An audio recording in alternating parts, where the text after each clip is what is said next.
옛날에는 리프팅이 이제 처지고 나서 시작해서 이제 올려주는 거라면 요즘은 처지기 전에 시작하기. 미국에서는 살 빼는 용도로 굉장히 많이 쓰는, 우리나라는 이제 얼굴살 이렇게 턱선 정리하는 데도 굉장히 많이 쓰거든요. 약간 이제 주름이 생길랑 말랑 할 때는 이제 보톡스. 적은 양 자주 하라고. 그것도 안 좋고. 보톡스가 들어갈 때마다 이제 생기거든요. 양이 적어도. 그러면 보톡스를 아무리 맞아도 효과가 없단 말이에요. 그러면 너무 안타깝잖아요. 그래서 나이가 들어가니까 리프팅 관심이 점점 저도 생기고 주변에서도 점점 생기시더라고요. 20, 30대 리프팅 시술 필요할까요? 옛날에는 리프팅이 이제 처지고 나서 시작해서 이제 올려주는 거라면 요즘은 처지기 전에 시작하기. 머리도 빠지기 전에 치료하기. 색소도 생기기 전에 치료하기니까 리프팅이 이제 점점 그 연령대가 낮아지긴 해요.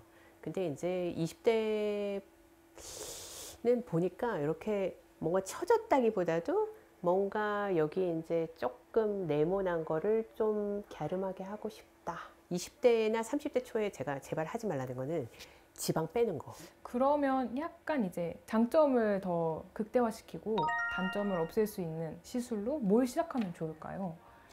아무래도 이중턱이지. 그렇죠. 이제 그래서 슈링크들 많이들 하시고 별로 안 아프고 좀 자주 하고 가성비도 좋으니까 20대 후반 뭐 이제 너무너무 스트레스다. 그러면 이제 보톡스, 턱 보톡스랑 같이 이제 슈링크 정도를 하면 이제 좋아지고, 극산 초음파 장비 이제 리니어지 같이 이제 좀 덜 아프고 좀 리프팅 되는 거. 울세라 계통인데 울세라보다는 비용이 싼 거지. 그래서 턱 보톡스, 사각 보톡스랑 같이 하면 약간 좋아지고 V라인.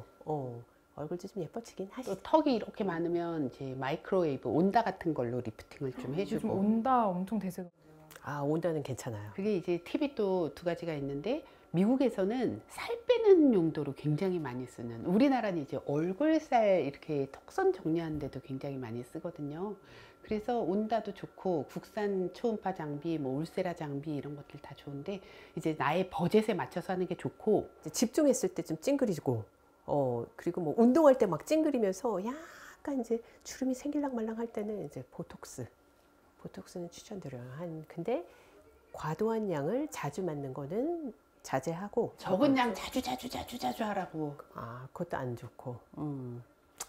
그냥 왜냐하면 이게 보톡스가 들어갈 때마다 이제 항체가 생기거든요. 양이 적어도. 그게 점점 올라가면서 이제 30대 후반이 되거나 40대 초에 내성이 생길 수 있어요. 그러면 보톡스를 아무리 맞아도 효과가 없단 말이에요. 그러면 너무 안타깝잖아요. 그래서 나는 그 이벤트 보고 자주 가서 싸게 맞는 게 너무 걱정스러운 부분인 거예요. 그럼 나중에 효과 하나도 없어질 텐데, 그게 이제 우려되는 부분이라서 보톡스를 맞을 때는 적어도 6개월 간격을 맞춰서 꼭 맞아라. 6개월 이상의, 그러니까 내가 이제 뭐 4개월 돼서 조금만 떨어져도 또 맞고 이거는 자제하는 게 좋다. 그래서 우리 딸 같은 경우에 20대거든요. 근데 걔가 인상 쓰는 습관이 있어요. 근데 걔가 미국에 있어서 우리 희진 원장님한테 가서 자주 맞고, 제가 보니까 훨씬 인상 쓰는 습관이 적어졌더라고요. 그래서 좋더라고요. 네, 습관적으로 주름지는 데만 이제 그렇게 한 번에 촥 맞고 자주 맞지 말고. 자주 맞지 마라. 6개월 이상의 텀은 두는 게 좋다. 그러면 3, 40대 리프팅 입문자 어떤 걸 추천하시죠? 30대가 넘어가면 이제 노화가 이제 콜라겐이 좀 이제 떨어지는 게 느껴지는 이제 시기이기 때문에 저 같은 경우는 한 35세 분들한테는 1년에 한 번씩 꼭 약간 좀 투자를 하시라고 그래요. 그래서 예를 들어서 이제 뭐 고주파 장비, 써마지 같은 거를 한 1년에 한 번 정도 하면 좋겠다. 그렇게 항상 추천드리죠. 그리고 40대가 넘어가면 그 주기를 약간 짧게, 약간 12개월 대신 한 8개월에서 9개월 정도 하고, 한 50대가 넘어가면 이제 그리고 폐경기가 되면서 그 콜라겐 떨어지는 속도가 더 급격히 이제 가속화되기 때문에 가능하다면 6개월에 한 번씩 하시는 게 아주 좋다. 하지만 뭐 개개인의 차이가 있죠. 써마지 같은 경우는 장점이, 써마지가 나온 지 한 30년이 넘었기 때문에 일단은 안정성, 얼굴이 환해지고 모공이 약간 줄어들고 좀 쫀쫀해지는 느낌? 화장도 좀 잘 먹고. 근데 이제 가장 큰 거는 뭐냐면 피부 노화를 약간 늦춰줘요. 그래서 이제 환자들한테 이렇게 얘기하죠. 이제 1년 늘는 것을 약간 0.7 정도로 늦춰준다.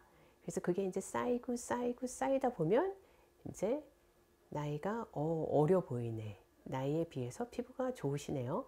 근데 그것뿐만 아니라 진짜 피부가 좋아져요. 확실히 콜라겐이 덜 떨어지니까 이제 확 떨어지는 거를 이제 덜 늙게 하니까 피부가 조금 더 탱탱해지는 느낌? 그래서 이제 진피내 환경이 좋아진다는 게 콜라겐을 계속 이제 덜 떨어지게 하니까 진피내 환경이 개선되면서 사실 극건성 그리고 로제이지아 주사 피부염 이런 분들도 하면 좀 좋아지고 기미가 심하신 분들도 사실 써마지를 하면 효과가 발현된다는 얘기가 있어요. 아니면 레이저랑 같은 치료를 하면 이제 효과가 훨씬 좋다. 그런 보고가 많이 있습니다. 치명적인 단점도 있죠. 비싸요. 그렇군요. 비싸고 아픕니다. 그래서 이제 또 대안책을 마련을 해 드려야죠.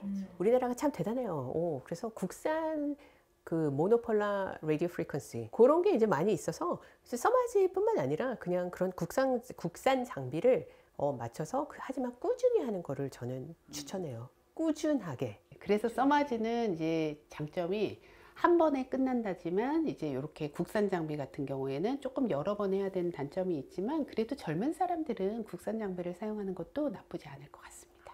네, 너무 네, 부작용이 그게 많았어요. 너무나 걱정을 많이 하시더라고요. 그 볼페임은 충분히 예방을 할 수가 있어요. 어떻게 예방을 해야 되냐면 샷수를 먼저 정해야 되고 그 다음에 팁을 정해야 돼요. 팁도 여러 가지 종류가 있거든요. 그러니까 내 얼굴 깊이에 따라서 근육이 어느 정도 깊이에 들어가 있냐에 따라서 지방층이 얼마나 많냐에 따라서 그 팁과 샷수를 결정을 하면 되기 때문에 디자인을 잘하는 병원에 가서 하는 게 되게 중요해요. 그러니까 어떻게 디자인을 잡냐에 따라서 달라지는 게 울세라고, 울세라도 이제 단점이 비쌉니다.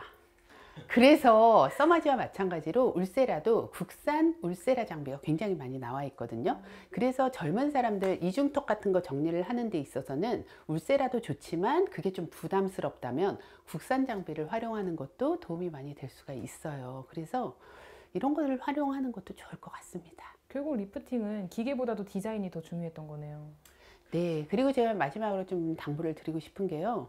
이제 20, 30대도 마찬가지지만 이 얼굴들이 보면 다 개성이 있어요. 다 예쁜 구석이 분명히 있는데 그거를 살리지 못하고 유행에 따라서만 시술을 하는 거는 정말 안타까운 일이라고 생각을 하거든요. 그래서 내 얼굴의 장점을 살리고 단점을 보완하는 데 시술의 도움을 받았으면 좋겠다는 생각을 합니다.